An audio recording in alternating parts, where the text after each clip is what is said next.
نحمدہ ونصلی ونسلم علی رسولہ الکریم اما بعد فاعوذ باللہ من الشیطان الرجیم بسم اللہ الرحمن الرحیم وما تلک بیمینک یا موسیٰ قال ہی عصای پارہ نمبر 16 سورہ طٰہٰ رکوع نمبر 1 آیت نمبر 17 18 19 20 تا 24۔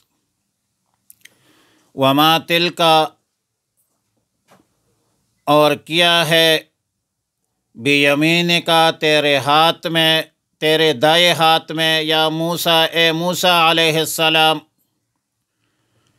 موسیٰ علیہ السلام نے فرمایا قال ہی عصای، یہ میری لاٹھی ہے، اتوکأ علیہا، میں سہارا لیتا ہوں اس پر، وأہش بہا علی غنمی، اور میں پتے جاڑتا ہوں، بہا اس عصا سے، علی غنمی اپنے بکریوں پر، ولی فیہا مآرب اخری، اور مجھے اس میں کچھ حوائج ہے، مقاصد ہے، ضروریات ہے، اخری اور بھی۔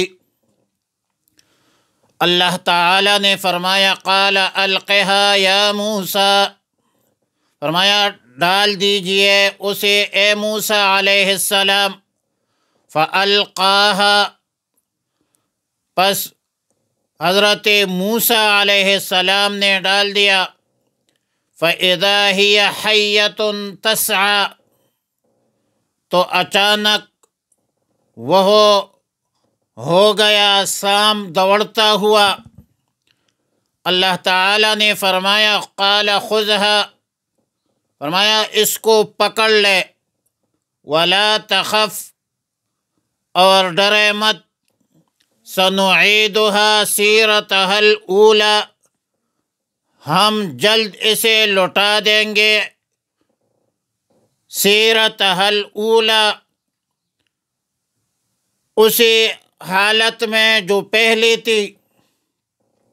وَاضْمُمْ يَدَكَ، اور ملا دے اپنا ہاتھ، إِلَى جَنَاحِكَ، اپنے بغل میں، تخرج، وہ نکلے گا، بیضاء، سفید، من غیر سوء، بغیر کسی عیب کے، آیۃً اخری، یہ نشانی ہے دوسری، لنریک من آیاتنا الکبری، تاکہ ہم دکھائے تجھے، من آیاتنا الکبری، اپنی نشانیاں بڑی بڑی، اذهب، جاؤ، الی فرعون، فرعون کے پاس، انہ طغی،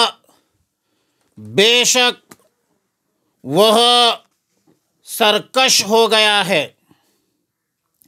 آیات مذکورہ آیات نمبر 17 میں فرمایا وما تلک بیمینک یا موسیٰ، یہ سوال اللہ رب العالمین کے طرف سے ہے، مکالمہ ہے، موسیٰ علیہ السلام سے سوال ہے کہ اے موسیٰ، آپ کے دائیں ہاتھ میں کیا ہے، جو دراصل لطف و کرم کا آغاز ہے، تاکہ حیرت انگیز عجیب ترین مناظر کے دیکھنے سننے سے جو دہشت پیدا ہوئی تھی، جو وحشت طاری ہوئی تھی، اس کا ازالہ ہو جائے، وہ دہشت ختم ہو جائے، دور ہو جائے،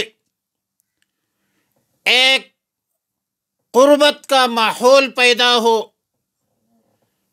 ایک دوستانہ انداز میں، ایک دوستانہ ماحول میں سوال کیا کہ تمہارے دائیں ہاتھ میں کیا چیز ہے؟ موسیٰ علیہ السلام نے فرمایا قال ہی عصایا، یہ میری لاٹھی ہے، کبھی میں اس پر سہارا لگاتا ہوں، اتوکا علیہا، اٹھتے بیٹھتے چلتے پھرتے کام آتی ہے، کبھی اس لاٹھی سے وَأَحُشُّ بِهَا عَلَى غَنَمِ، اپنے بکریوں کے لیے پتے جاڑتا ہوں، وَلِيَ فِيهَا مَآرِبُ أُخْرَى، اور اس میں میرے اور کام بھی ہے۔ معارب معاربتن کی جمع ہے، حوائج، ضروریات، مقاصد کے لیے استعمال ہوتی ہے یہ لفظ، اور مطلب یہ ہے کہ اس لاٹھی سے میں دیگر مقاصد، ضروریات اور حوائج جو ہے وہ بھی پورے کرتا ہوں۔ موذی جانوروں کو دفع کرنا ہو، لاٹھی کام آتی ہے، توشہ یا پانی اٹھانا ہو، یہ لاٹھی کام آتی ہے۔ اور ظاہر ہے کہ عصا یہ سنت انبیاء ہے کہ رسول اللہ صلی اللہ علیہ وسلم کی بھی سنت ہے، اور لاٹھی میں بے شمار دینی دنیاوی فوائد ہے۔ تو اللہ تعالیٰ نے فرمایا القھا یا موسیٰ، اے موسیٰ علیہ السلام اس لاٹھی کو زمین پر ڈال دیجئے۔ اور جب موسیٰ علیہ السلام نے لاٹھی کو زمین پر ڈال دیا تو یکایک یکدم وہ اژدہا بن گیا، اور قرآن کریم میں ہے فَإِذَا هِيَ ثُعْبَانٌ مُّبِينٌ۔ ثعبان کا معنی ہے اژدہا، بڑے سام کو کہتے ہیں۔ اس آیت میں ہے فَإِذَا هِيَ حَيَّةٌ تَسْعَىٰ، حیہ چھوٹے سام کو کہتے ہیں۔ تیسرا لفظ استعمال ہوا ہے كَأَنَّهَا جَانٌّ وَلَّىٰ مُدْبِرًا، جان کا لفظ بھی استعمال ہوا ہے، مطلب حضرت موسیٰ علیہ السلام کو جو معجزہ دیا گیا تھا اس کے لیے قرآن کریم میں ایک ثعبان کا لفظ استعمال ہوا ہے، ایک حیتن کا لفظ استعمال ہوا ہے، ایک جان کا لفظ استعمال ہوا ہے۔ تینوں الفاظ میں فرق ہے، اور ظاہر ہے کہ ظاہر متبادر تینوں الفاظ میں کچھ تعارض بھی نظر آتی ہے، لیکن تینوں میں تطبیق یہ ہے کہ سام شروع میں پتلا ہوتا ہے، چھوٹا ہوتا ہے، پھر موٹا ہو جاتا ہے، بڑا ہو جاتا ہے، تو ابتداءً حیہ ہوتی ہے، بعد میں ثعبان بن جاتی ہے۔ اور کأنہا میں چونکہ کاف تشبیہ کے لیے ہے، تشبیہ کے لیے استعمال ہوئی ہے، اور تشبیہ ہے سرعت میں، تیزی میں۔ خلاصہ کلام یہ ہے کہ ابتدا میں جو سام بہت تیزی سے چلتا ہوا جان پھر حیہ سام بن جاتی ہے، اور اس کے بعد پھر وہ اژدہا بن گیا، بڑا سام بن گیا۔ اللہ تعالیٰ نے فرمایا خذھا ولا تخف، فرمایا کہ اس کو پکڑ لو اور ڈرو مت۔ ہم اس لاٹھی کو سنعیدھا سیرتھا الاخری، سیرتھا الاولی، سنعیدھا سے ہم اس کو اپنی پہلی حالت میں لوٹا دیں گے۔ اور اللہ رب العالمین کے حکم سے جب موسیٰ علیہ السلام نے لاٹھی کو ہاتھ میں لیا تو پھر وہ اپنی حالت میں لاٹھی بن گئی۔ یہ معجزہ تھا پہلا۔ دوسرا معجزہ یہ تھا کہ وَاضْمُمْ يَدَكَ إِلَىٰ جَنَاحِكَ، تم اپنا ہاتھ اپنے بغل میں رکھو، یعنی ہاتھ کے ہتھیلے دائیں بازو کے بغل میں دبا لو، پھر نکال دو، تو آپ اپنا ہاتھ بلا عیب، بغیر کسی مرض کے برس کے نہایت روشن ہو کر دیکھیں گے، نکلے گا جب۔ چونکہ حضرت موسیٰ علیہ السلام کا رنگ گندمی تھا، گندم گو تھا، اور جس کو پشتو میں ہم غنم رنگ کہتے ہیں، تو جب اپنا ہاتھ ہتھیلی دائیں بغل میں ڈال دی تو گندم گو رنگ کی بجائے وہ منور اور روشن ہو کر نکل گیا، جس کی روشنی تھی، اور من غیر سوء اے برس، بغیر مرض کے سورج کی شعاع کی طرح وہ روشن تھی۔ آیتن اخری، یہ دوسری نشانی ہے، مطلب عصا پہلا معجزہ تھا، اور ید بیضا یہ دوسرا معجزہ ہے۔ آیت نمبر 23 میں فرمایا لِنُرِيَكَ مِنْ آیاتنا الکبریٰ، تاکہ ہم آپ کو اپنے قدرت کی بڑی نشانیوں میں سے بعض نشانیاں دکھلائے۔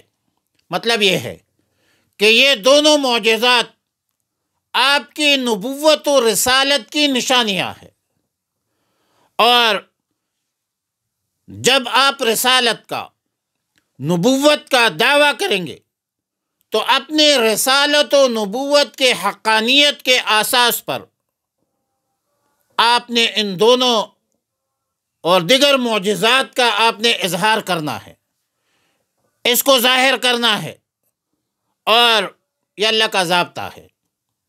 عادت اللہ یہ ہے کہ جب کسی قوم میں کسی چیز کا چرچا ہو، شہرت ہو، مہارت ہو، تو اللہ رب العالمین ایک نبی کے ہاتھ پر ایک ایسی چیز کا اظہار فرماتے ہیں، ظاہر کرتے ہیں، جس کے مقابلے سے قوم عاجز ہوتی ہے۔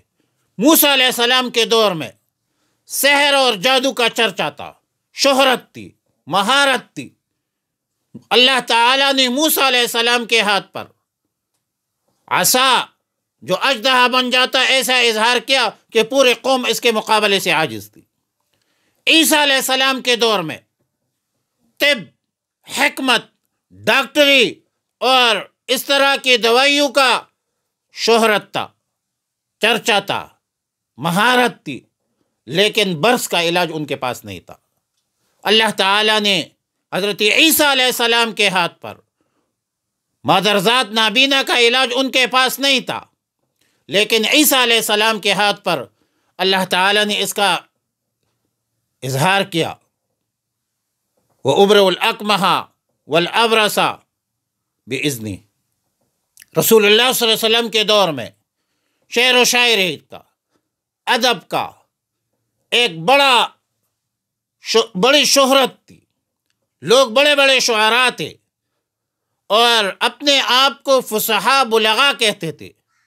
اللہ تعالیٰ نے رسول اللہ مبارک صلی اللہ علیہ وسلم پر ایسی عظیم الشان کتاب نازل فرمائی جس کے مقابلے سے پورے عرب و عجم، انس و جنس عاجز، لاجواب ہو گئے، اور اللہ تعالیٰ نے چیلنج کیا کہ فَأْتُوا بِسُورَةٍ مِّن مِّثْلِهِ فَأْتُوا بِسُورَةٍ قَصِيرَةٍ، ایک چھوٹی سی صورت اس کے مقابلے میں لے آؤ۔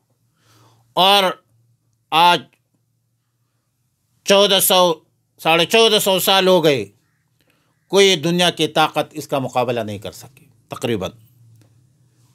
تقریباً 1450 سال بعد آج تک قرآن اسی حالت میں محفوظ ہے۔ لا یاتیہ الباطل من بین یدیہ ولا من خلفہ تنزیل، نہ کوئی اس میں تحریف کر سکتا ہے نہ ترمیم کر سکتا ہے۔ اس کے حفاظت کا ذمہ اللہ نے اٹھایا ہے۔ انا نحن نزلنا الذکر وانا لہ لحافظون۔ تو اللہ تعالیٰ جب ایک پیغمبر کے ہاتھ پر معجزہ ظاہر کرتا ہے تو اس معجزے کی شکل و صورت، یعنی مطلب اس چیز کا چرچا ہوتا ہے، اور پھر اللہ ایک پیغمبر کے ہاتھ پر اس کا اظہار کرتا ہے اور قوم پھر اس کے مقابلے سے عاجز ہوتی ہے۔ پھر معجزات عطا کرنے کے بعد آیت نمبر 24 میں فرمایا کہ اذهب الى فرعون انه طغى، ان نشانیوں کو لے کر آپ فرعون کے پاس جائیے۔ فرعون اپنے کفر میں، ظلم میں، جبر میں، بربریت میں حد سے بہت آگے نکل چکا ہے۔ اور فرعون کو دعوت دیجیے، ایمان کی دعوت دیجیے، اور آپ اپنی منصب رسالت کو پورا کرنے کے واسطے مکمل جدوجہد کرے۔ وآخر دعوایا ان الحمد للہ رب العالمین۔